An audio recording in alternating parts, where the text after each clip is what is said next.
We have to recognise that development processes are fundamentally not about a simple transfer of money or knowledge. They're actually about trying to change economic, political, social systems, and those systems are themselves complex with lots of different moving parts.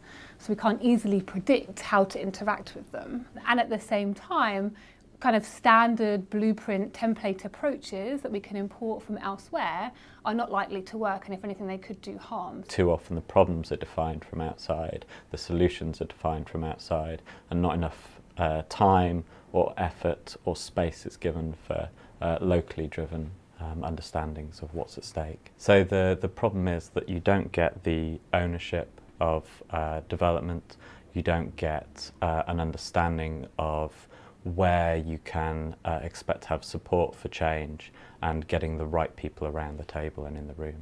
The moment that we feel that this is something that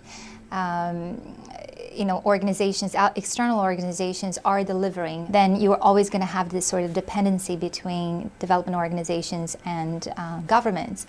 And I think the idea here is to be much more democratic of who holds the solutions. The reason why we emphasize locally nominated problems is because we think that problems are entry points to change. If they are not locally nominated, then they are not things that people care about who have to actually undergo the change. So they must be locally nominated because they need to motivate and mobilize change. The way that donors need to go into it is they need to go into it in a way in which allows local partners to really articulate the problems they're going to solve, rather than assuming that we're going to transplant an answer. The donors need to say, we really need to unleash the potentialities that are there, the forces that are there, the capabilities that are there, and hence be a facilitating partner to a process. Listen to government partners, listen to the local context, understand the political challenges that people are facing in order to try and achieve results.